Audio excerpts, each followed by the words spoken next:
Hey folks, welcome to your second weekly check-in of the semester. I'm going to be going over what is due for week 2 and just what to expect and hopefully you have any clarification if you're needing it. So I'm going to go ahead and share my screen and we'll look on our course information with what we've got going on for this week. And I'm sorry, I think I said week 2, but I meant week 3. We are on the 23rd through the 29th. All this can be found in Module 2. So the first thing I want to look at here is that this week, unlike last week, we have this second module sort of split up. So not everything that is in the module is due this week.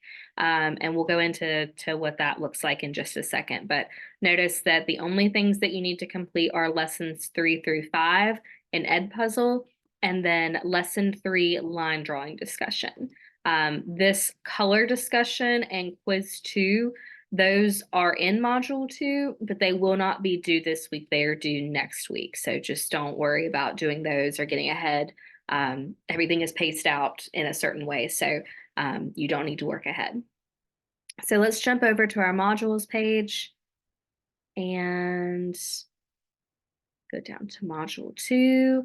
Also, I've maybe said this in the previous video. Let me move to the student preview for a second.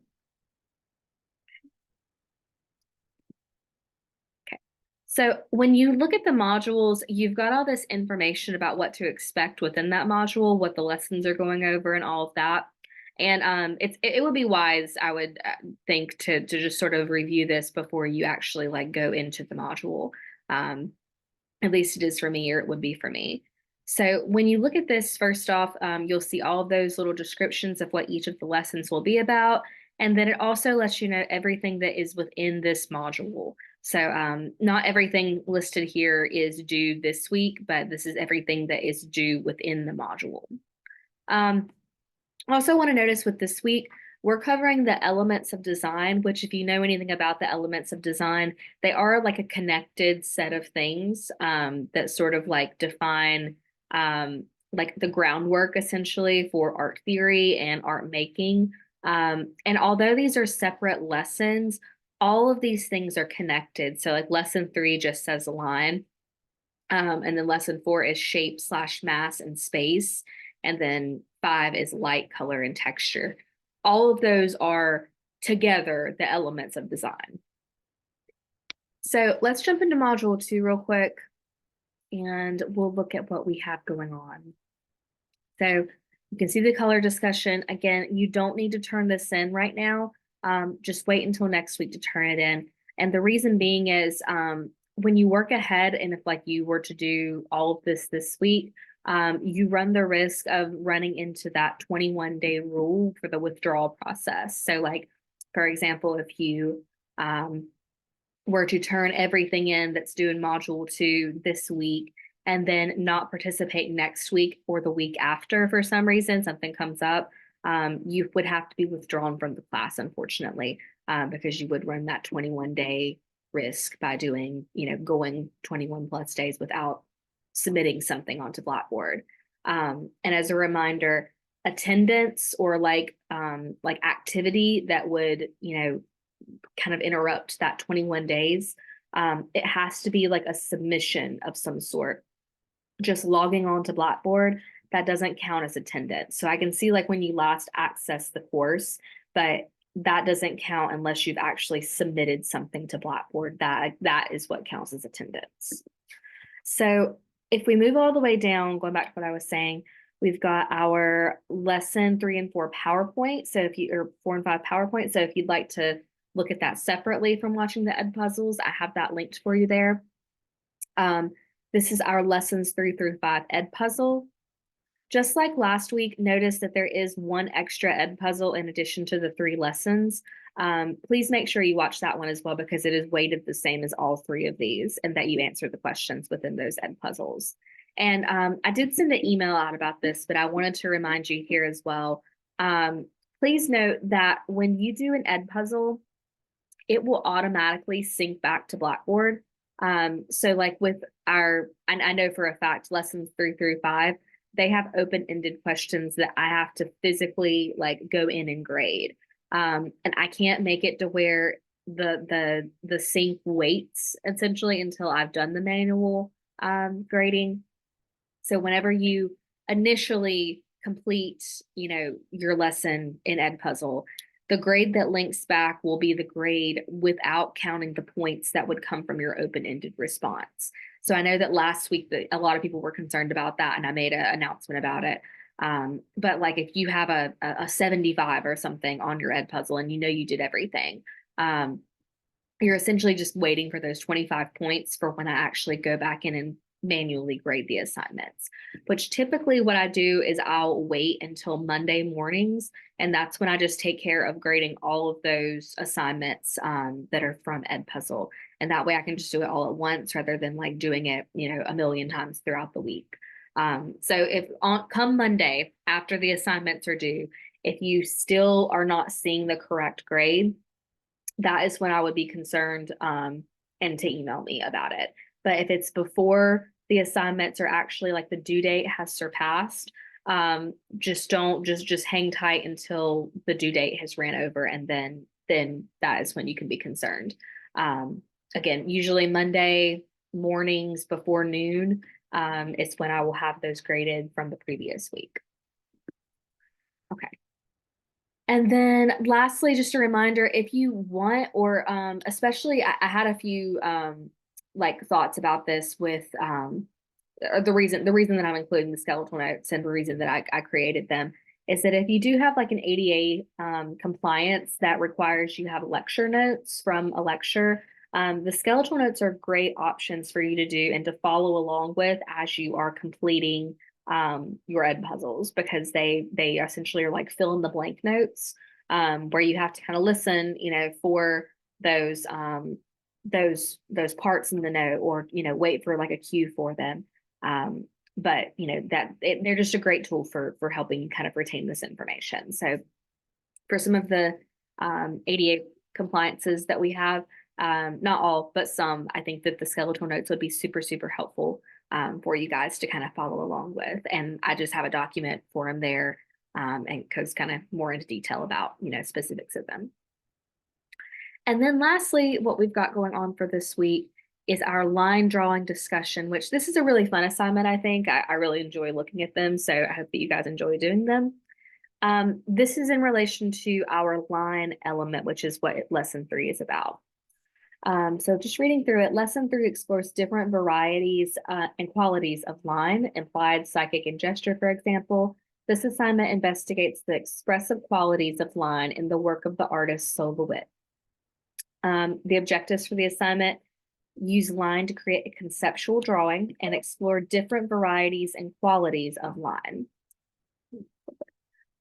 So who was Sol LeWitt and how does he kind of factor into this? So Sol LeWitt was actually an architect, and he realized that while making these plans for the structures that he would design, he never actually created anything. He just created plans for things, but he wasn't the one actually like physically making them. And so he decided that what he wanted to do in his retirement is he wanted to write instructions for artworks, just like he did for architecture as well, and then had different artists interpret those instructions to create a variety of different murals and other artworks. So he began to write these instructions for wall-sized paintings that museum staff and other artists, mostly museum staff though, would create. So for example, in the Beckler Museum in Charlotte, which is a great extra credit opportunity if you're ever in Charlotte and want to go to a museum, you can go to the Beckler and see this and talk about it if you want to. Sol LeWitt there is a drawing of his, a wall drawing number 995, that Charlotte owns the rights to, essentially. So although this artwork can't be like transported, that's not really the issue here. It is that no one else can have that set of instructions that Sol LeWitt wrote out for them to create the drawing from. So the instructions are obviously open to interpretation. 10 different people could create 10 different wall drawings from the same set of instructions. So, it is kind of an interesting thing, and how we interpret instructions, and, just the variety that can kind of occur from that. Here is that drawing there on this wall that's kind of like leading up a staircase. But there's tons more in this link right here if you want to look at more of them. And so based on that, what your goal is to do is to create your own drawing based on not Solowitz drawings. I couldn't afford those, unfortunately. But I've created my own instructions for you to create a drawing from. So what you're going to do is collect your supplies. You don't really need anything big for this, just what you have access to. You can use, as simple as just like pen and paper is fine. I would, I know I say here, uh, let's see, paper can be gridded or lined.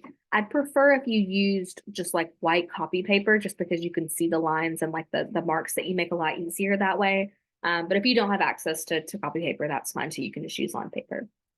So all you need really is a pencil, a sheet of white paper, and a ruler or a straight edge of some sort. So like the corner of your book would work fine. And if you want, you can use colored markers, pencils, crayons, etc. But that's, the most that you could possibly need for this. So before you begin, remember, there is no wrong or right way to interpret the instructions that I've created. Really, the idea is that I want you to think outside of the box. Some instructions are intentionally vague, so you'll have to use your divergent thinking to interpret them and to decide what I meant by them, or what you could create or interpret from them. So here's the instructions here. I do want you to follow them in order.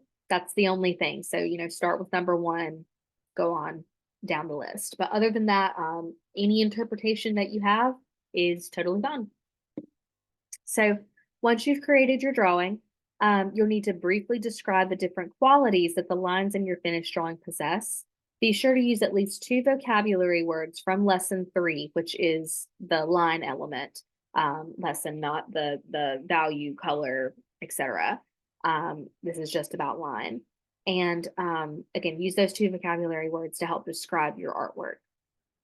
And then the second thing is to post and respond to a classmate. You just need to respond to one classmate on this one, but you'll post your work to the discussion board by creating a thread, and respond to a classmate by identifying and correctly utilizing at least 2 vocabulary terms as well to describe their artwork.